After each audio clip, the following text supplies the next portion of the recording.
Right. ఒకసారి ఉమ్మడి మెదక్ జిల్లా వెళ్దాం. మెదక్ జిల్లాలో మనం చూసుకుంటే నర్సాపూర్‌లో రైతు ఆందోళన అంటూ కూడా ఒక వార్త మనకు హైలైట్ కనబడతా ఉంది. దాంతో పాటుగా రైతుల ధాన్యం కొనుగోలుకు సంబంధించి ధాన్యం కొనుగోలు చేయట్లేదంటూ కూడా రోడ్లెక్కినటువంటి రైతాంగం, అక్కడ రైతాంగం రోడ్లపై బైఠాయించిన నేపథ్యంలో దాదాపుగా కూడా గంట పాటు చిన్న పిల్లలతో అక్కడ రోడ్లపై వాహనదారులు ఇబ్బంది పడ్డట్టుగా తెలుస్తా ఉంది. వాహనదారులకు రైతులకు కొంత వాగ్వాదం జరిగినట్టుగా కూడా ఉంది. అక్కడ పోలీసులు చేరుకొని ఇరు వర్గాలకు సంబంధించి వాళ్ళని కొంత ఎటోలు అక్కడ నచ్చజెప్పేటువంటి ప్రయత్నం చేసినట్టుగా కూడా తెలుస్తోంది. అయితే ఇన్ని ఐకేపీ సెంటర్లు ఏర్పాటు చేసినప్పటికీ కూడా ఇప్పటికీ ధాన్యం ఎందుకు కొనట్లేదు? దీనికి సంబంధించి పూర్తి డీటెయిల్స్ అందించేందుకు మా ప్రతినిధి సునీల్ అందుబాటులో ఉన్నారు. సునీల్.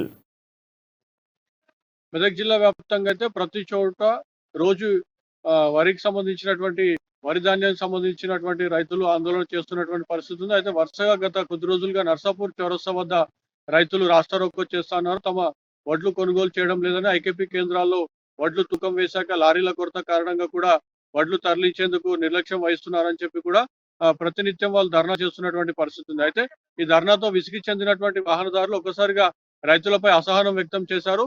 తాము చిన్నపిల్లలతో ప్రయాణం చేస్తున్నామని చెప్పి ఆసుపత్రులకు లేదంటే ఉద్యోగాలకు ముఖ్యమైన పనులకు వెళ్తా ఉంటాము. ఉదయం లేవగానే రైతులు ఒక్కసారిగా రాస్తారోకో పేరుతోని ధర్నాలు చేయడంతో తమ పనులు కూడా ఆటంకం కలగడంతో పాటు చిన్నపిల్లలు ఎండల్లో తీవ్ర ఇబ్బందులకు గురవుతున్నారు. మహిళలు, వృద్ధులు కూడా ప్రయాణిస్తున్నటువంటి పరిస్థితి ఉందని చెప్పి కూడా ఒక్కసారిగా రైతులపై అసహనం, ఆగ్రహం వ్యక్తం చేసిన పరిస్థితి ఉంది. దీంతో ఒక్కసారిగా రైతులతో పాటు వాహనదారులకు ఇద్దరు కూడా తీవ్ర వాగ్వాదం జరిగింది.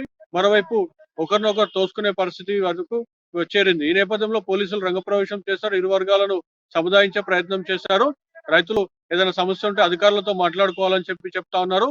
ప్రతినిత్యం రహదారిని దిగ్బంధం చేసే ఇబ్బంది అని చెప్తా ఉన్నారు. మరోవైపు నర్సాపూర్ చౌరస్తా నుంచి అటు మెదక్కు వెళ్లే రహదారి కానివ్వండి, లేదంటే హైదరాబాద్ వెళ్లేందుకు కూడా కార్నర్ పాయింట్ ఉన్నటువంటి పరిస్థితి ఉంది. ఈ నేపథ్యంలో వాహనాలు, బస్సులు లేదంటే ప్రైవేట్ వాహనాలు, లారీలు పెద్ద ఎత్తున కూడా నిత్యం రాస్తారోకలు ఇబ్బంది పడుతున్నటువంటి పరిస్థితి ఉంది. అయితే గత కొద్ది రోజులుగా చేస్తున్నటువంటి రైతుల ఆందోళనకు రాస్తారోకోకు సంబంధించి వాహనదారుల నుంచి మద్దతు ఉన్నప్పటికీ కూడా అది ప్రతినిత్యం వారు రాస్తారోకో చేయడంతో అసహనానికి గురయ్యారు. ఈ రోజు వాహనదారులు ఒక్కసారిగా రైతులపై తిరగబడ్డారని చెప్పవచ్చు. ఈ నేపథ్యంలో రైతులు కూడా తమ క్షమాపణ చెప్పాలని వాహనదారులతో వాగ్వాదం దిగిన పరిస్థితి ఉంది. కానీ వాహనదారులు మాత్రం ఎట్టి పరిస్థితుల్లో క్షమాపణ చెప్పే పరిస్థితి లేదని చెప్పారు. ప్రతినిత్యం రహదారిని దిగ్బంధిస్తే ఎలా అని చెప్పి కూడా వాహనదారులు ఒక్కసారిగా రైతులపై తిరగబడ్డటువంటి పరిస్థితి ఉంది. ప్రణయ్. సునీల్, అంటే గత కొంతకాలంగా మనం చూసుకుంటే దాదాపుగా కూడా ఇప్పుడు ఆల్మోస్ట్ ఆల్ నెల పైచిలకు అవుతా ఉంది. ధాన్యం అంతా కూడా కొనుగోలు కేంద్రాల వద్దకు చేరుకున్న సిచ్యువేషన్స్ ఉన్నాయి. సో ఇప్పుడు ఐకేపీ సెంటర్లను అధికంగా కూడా ఏర్పాటు చేస్తూ ఉన్నాము. రైతులకు ఎక్కడ కూడా ఇబ్బంది తలపెట్టకుండా అన్నిత్యం కూడా రైతాంగానికి అండగా ఉంటున్నామని చెప్పేసి కూడా అధికార పార్టీ చెప్తా ఉంది. సో ఇప్పుడు అధికార పార్టీ ఇక్కడ కంప్లీట్గా విఫలమైందని చెప్పుకోవచ్చా? అయితే రైతులు మాత్రం అధికార పార్టీనే దోషిగా నిలబెట్టే ప్రయత్నం చేస్తున్నారు. ఎందుకంటే చివరి గింజ వరకు కొంటామని చెప్పి రాష్ట్ర మంత్రులు సహా రాష్ట్ర పెద్దలందరూ కూడా హామీ ఇచ్చిన నేపథ్యంలో ఐకేపీ కేంద్రాల్లో మాత్రం తీవ్ర జాప్యం జరుగుతుందని చెప్తా ఉన్నారు. ఎందుకంటే వడ్లను తీసుకువచ్చాక ఐకేపీ కేంద్రాల్లో తూకం వేయడానికి కూడా రోజులు జరుగుతా ఉంది. తూకం వేశాక కూడా రైస్ మిల్లకు తరలించేందుకు కూడా లారీల కొరత ఉందని చెప్పి కూడా ఐకేపీ కేంద్రాలలో రోజుల తడబడి ఉంటున్నటువంటి పరిస్థితి ఉంది. మరోవైపు అకాల వర్షాలు పడితే మళ్ళీ వడ్లు తడిసిపోతాయని చెప్పి కూడా రైతుల్లో మాత్రం తీవ్ర ఆందోళన వ్యక్తం అవుతోంది. ప్రతినిత్యం మెదక్ జిల్లాలో మాత్రం ఖచ్చితంగా రైతులు ఏదో ఒక చోట ఆందోళనకు దిగుతున్నటువంటి పరిస్థితి ఉంది. ప్రభుత్వానిపై విమర్శలు గుప్పిస్తా ఉన్నారు. నర్సాపూర్ లో వరుసగా జరుగుతున్నటువంటి రాస్తారోకోలకు సంబంధించి ప్రతిపక్ష పార్టీల నాయకులు కూడా రైతులకు మద్దతు పలికిన పరిస్థితి ఉంది. ప్రభుత్వానికి వ్యతిరేకంగా, ముఖ్యంగా సీఎం కేసీఆర్ వ్యతిరేకంగా కూడా రైతులు ఆందోళన నినాదాలు చేస్తున్నటువంటి పరిస్థితి ఉంది. ప్రణయ్.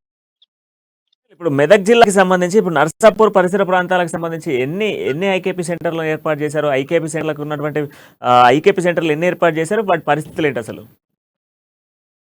అయితే మెదక్ జిల్లాలో ప్రతి మండల కేంద్రంలో కూడా ఐకేపీ కేంద్రాలను ఏర్పాటు చేసిన పరిస్థితి ఉంది. కానీ ఐకేపీ కేంద్రాలకు సంబంధించి తూకం వేయడం ఒక ప్రహసనంగా మారింది. అది అధిగమించాక లారీల కొరత కూడా తీవ్రంగా రైతులను వేధిస్తున్నటువంటి పరిస్థితి ఉంది. ఎందుకంటే తూకం వేశాక ఆ సంచులు పూర్తి స్థాయిలో నింపాక వాటిని రైస్ మిల్లకు తరలించాల్సి ఉంటుంది. రైస్ మిల్లకు తరలించాలంటే లారీలు ఉండాల్సినటువంటి పరిస్థితి. అయితే ముఖ్యంగా జిల్లాలో మాత్రం లారీల కొరత స్పష్టంగా కనిపిస్తుంది. లారీల కొరత కారణంగానే ఇదంతటికీ కూడా కారణంగా చెప్తా ఉన్నారు రైతులు.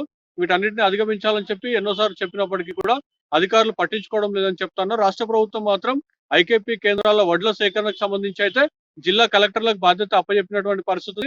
జిల్లా కలెక్టర్ నామమాత్రంగా కొన్ని ఐకేపీ కేంద్రాలను పరిశీలించడం, సమస్య పరిష్కరిస్తాం చెప్తా ఉన్నారు తప్ప రైతులు చేస్తున్నటువంటి ఆందోళనకు సంబంధించి ఎక్కడ కూడా వాళ్ళు స్పందించని పరిస్థితి ఉంది. రైతులు నిత్యం ఆందోళన చేస్తున్నా కూడా ఏ ఒక్క అధికారి కూడా రైతుల వద్దకు వచ్చి మాట్లాడే సాహసం చేయలేకపోతున్నారు.